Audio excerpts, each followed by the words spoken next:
Good morning. Good morning. Accentuate the positive. What does that mean, accept God first? Accentuate God in your life. That's really what it means. Don't concern yourself with all the other stuff, what this means, what this doesn't mean, we so complicate so much of our lives, and it's not required. Complication is not required.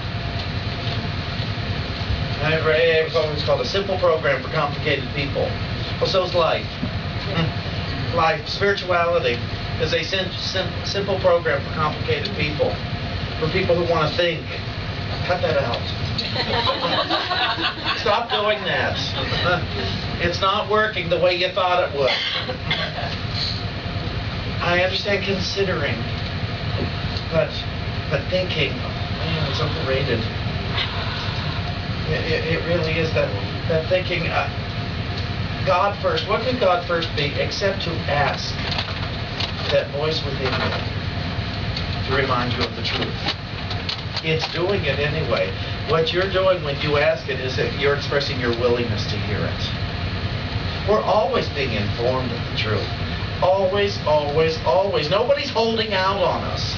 God isn't holding out on us. The voice for God isn't holding out on us. That would be ridiculous. What kind of a God would that be? What kind of a voice for God? The Holy Spirit. Well, I'll wait.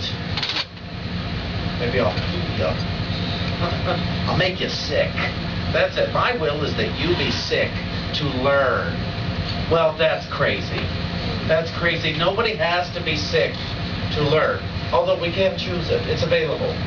We have all these wonderful options in life. But throughout these options, we can still say, okay, God first.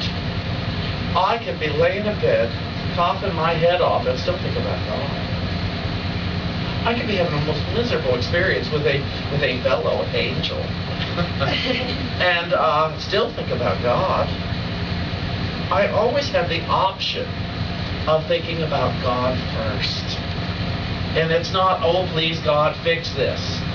Talked about this recently here, that we have been asking God to perceive our misery.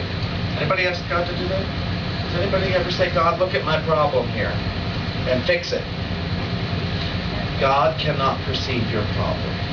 Let's start the new year out knowing this, right? Offhand. God cannot perceive your problem. And be grateful for that.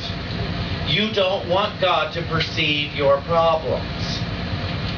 You want God to perceive your light.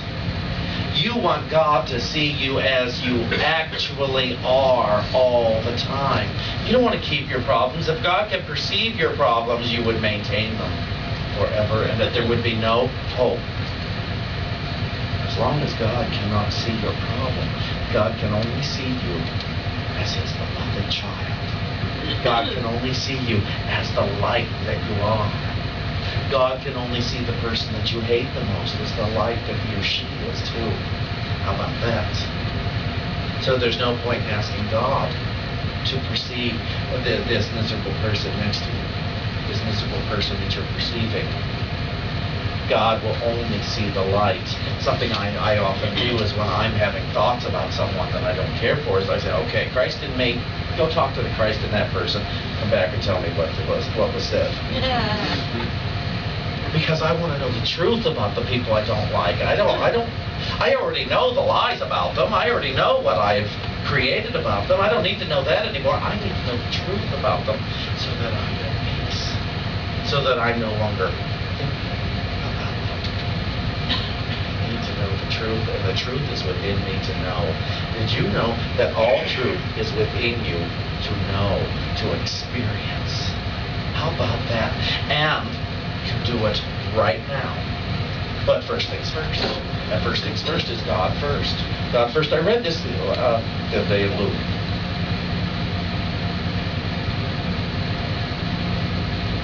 My favorite book, the Holy Spirit's interpretation of the New Testament, available in our bookstore.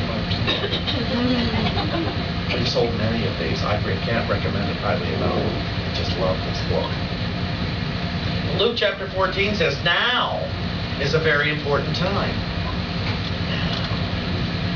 For now is the only time that you can take any action that will make any difference. How about that? It's not later we're going to take the effective action, it's now. Now we will have the effective thought, but only after first consulting Spirit. If left to my own device, I'm going to think in limitation. It's just all going to be left to my own device. What I'm saying about is the ego. Left to my own ego. But listen to this. In spite of its tendency to plan, even the ego understands the truth of the moment now. I like that. Approach the current moment with humility. And what is humility except expecting God's best? Approach the current moment expecting God's best. And assume that whatever has taken place is God's best according to your willingness. So, approach the current moment with humility as if you do not know what the current moment is for. How about that? Approaching this moment with this attitude is only a demonstration of honesty, for you cannot know what is coming or what you should do or where you should go. By approaching this moment in honesty and humility, you open up to hear my guidance within this current moment. When you approach me, meaning Holy Spirit, when you approach me within the current moment and share your prayers, do not pray about the problems you perceive within the world, expecting me to provide answers to you. Instead, think about your reactions to the problems you have perceived. What thoughts did you notice in your mind? What judgments are you making? Think of prayer as an opportunity to empty your mind of guilt, fear, distractions, resistance, and judgment by bringing them to me. Think of prayer as an opportunity to renew your willingness and revitalize your faith. That's what affirmations are about. Then, when this has been done, and without specific expectations, ask me what you want to do. You will be rewarded with the guidance that is perfect for your healing in that moment. How about that? Now, we're all rewarded with that guidance. Sometimes we listen, sometimes we don't. Because we start to think about the guidance rather than following it. If you recall that prosperity covenant I gave out months ago, one of them was ask Holy Spirit's guidance. The next was follow Holy Spirit's guidance. It didn't say contemplate Holy Spirit's guidance. It said follow. So, think of prayer as an opportunity to renew your willingness to revitalize your faith. Then, when this has been done, and without specific expectations, ask me what you are to do. You will be rewarded with the guidance that is perfect for your healing in that moment. But know that my reward is not given because you have prayed as I asked. Instead, because you have prayed as I asked, you have readied yourself to receive the reward that I have been waiting to give you. God welcomes all into the banquet of heaven. In fact, it can be no other way. For one will not find his way into the banquet unless he looks to his brothers and lets him show him the way. This is what I mean by that. The Spirit of God is one, and admission into the banquet is the acceptance of this fact. For the acceptance and the banquet are one. There is no difference and no delay between them. You see your brothers as separate from you and frequently in conflict with you. This is an illusion based on the judgments within your mind. Without the judgments that separate, there could be no separateness. So in the absence of judgment, there is only one. Many of the judgments you make are judgments regarding your brothers. I ask you to look at these, and I ask you to look at these judgments with willingness to let the judgments go. And making this request, I offer you the invitation to the banquet. Will you be distracted by your belief in your judgments instead? There will be fear and doubt and confusion about whether you should do what I have asked you to do. Do you agree? Look at what I ask you to do in this way. I hold out to you the invitation to the banquet. You may trust in your brother's perfection and lay your judgments aside, and that will be to accept my invitation. Or you may be distracted by your judgments and choose to trust them instead. It is your choice. What I ask you to leave behind, if you are to enter the kingdom of heaven, are your perceptions of others as separate from yourself. And these perceptions are upheld by the judgments you make of them. When you look at anyone, or even think of anyone, your mind busies itself in making judgments. They may seem to be good or bad or favorable or unfavorable, but what each judgment has in common is that it splits the object brother off from others, of whom a different judgment is made. The judgments you make about yourself split you off in the same way. So if you are to walk with me on this path to healing, I ask only that you be willing to lay your judgments aside. Lay them down now, and your burdens will be light. Let loose your judgments as they hold no value for you. Come and walk with me.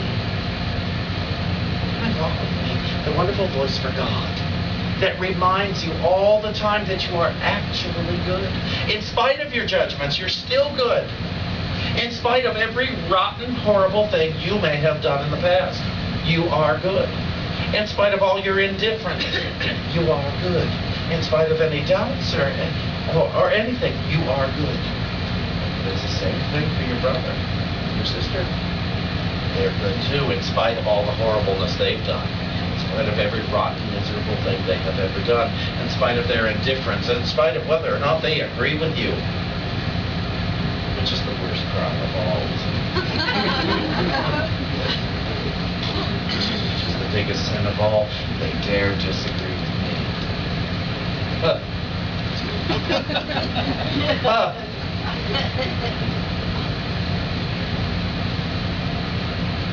We're good. We're never not going to be very confused. But we're good. And we're always going to be good. We cannot change that about ourselves. We cannot change that about another. No matter how much we choose to hate another, we can't change how good they are or how good we are. And we're never going to change what God is. We will change what we think about it. We'll change what we think about our neighbor and ourselves. We'll change what we think about God. But we will never change the reality. That's the gift. That's the gift. We are living in a world of blessings. All the time. Every day, in every way. There are blessings, there are blessings, there are blessings. Now, I would appreciate it if you would notice inside of... if you would notice inside your bulletin, you have 2 pieces of paper and an envelope. Everybody.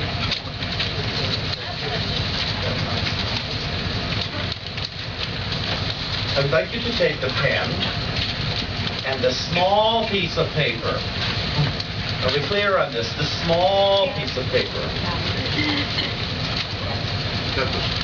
Yes, the small piece of paper. And I guarantee you, when I get down to that burning coal, somebody's going to come with a big piece of paper. You just invited it, Sean. What? You just invited it. Oh, honey, I don't have to invite it. I've seen it every year. It's not possible that you could be different. The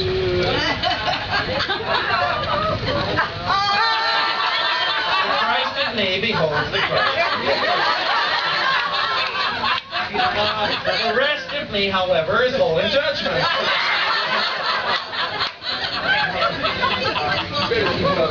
Small piece of paper, you said? Small piece of paper.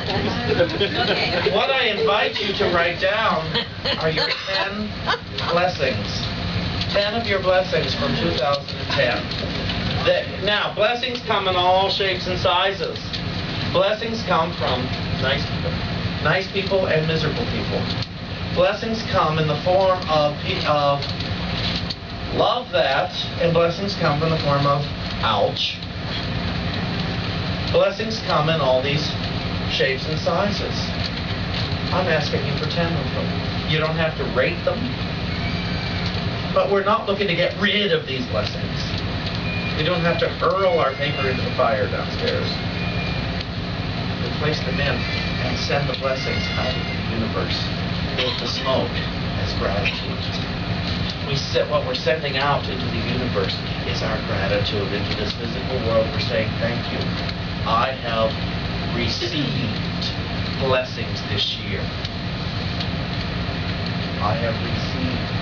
So go ahead, write your 10. I'm going to